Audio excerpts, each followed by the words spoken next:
हम सभी मिलकर के नैमिषारण्य भूमि को प्रस्थान करते हैं, जहां पर 88,000 ऋषि संतजन विराजमान है। सभी मिलकर गुनगुनाएंगे। नैमिषे सूतमासेन महिवाद्य महाद्य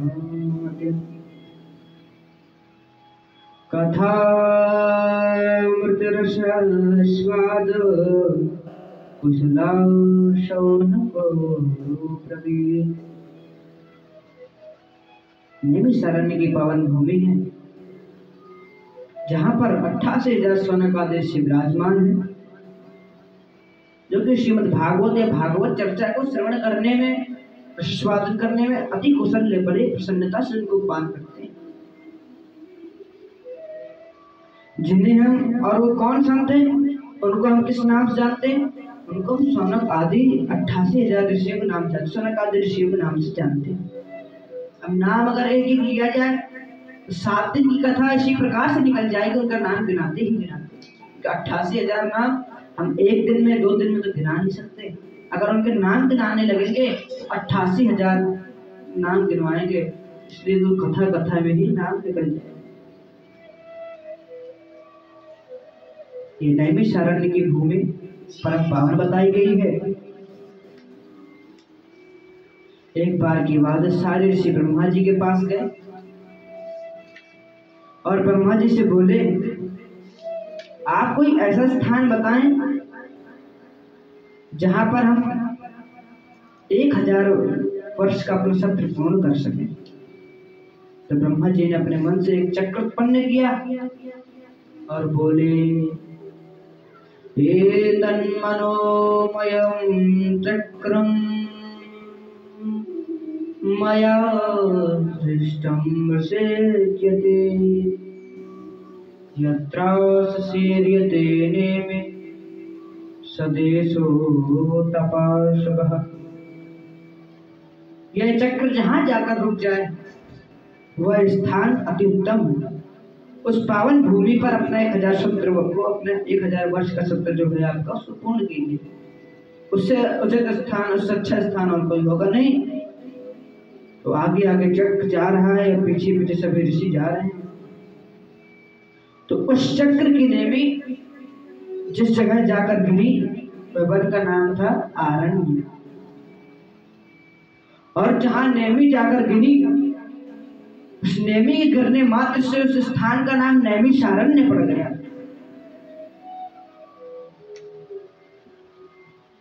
और इसी नैमिषारण्य की पावन भूमि में 88,000 ऋषि मुनियों ने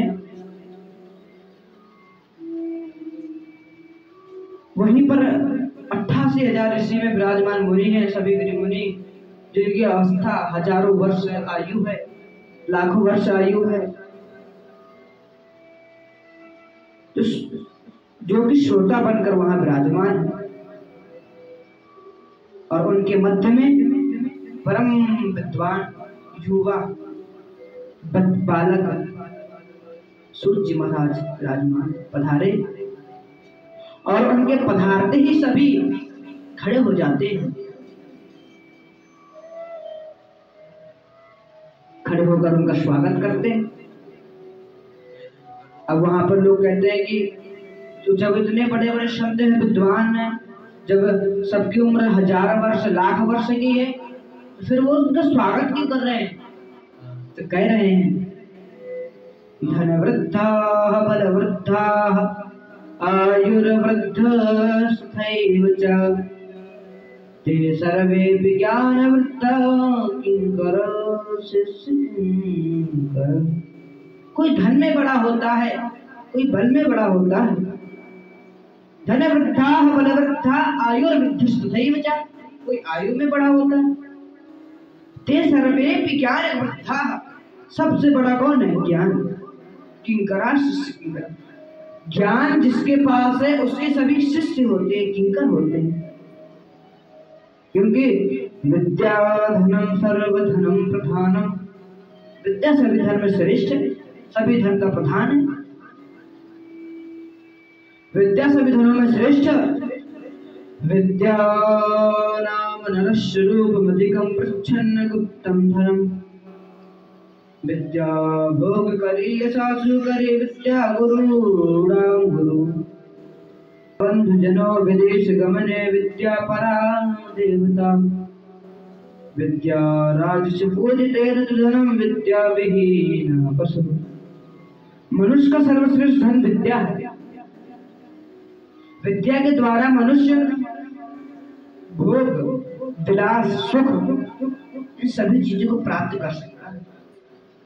विद्या बंधु जनों विदेश गमने। विद्या बंधु जनों को विदेश ले जाने में समर्थवान होता है। आप विदेश गए, अब आपको इंग्लिश का ज्ञान नहीं, आपको बात करने की विद्या नहीं। अब इंग्लिश भी है, जो इंग्लिश की पढ़ाई है, स्पीकिंग है, वो भी तो विद्या ही है।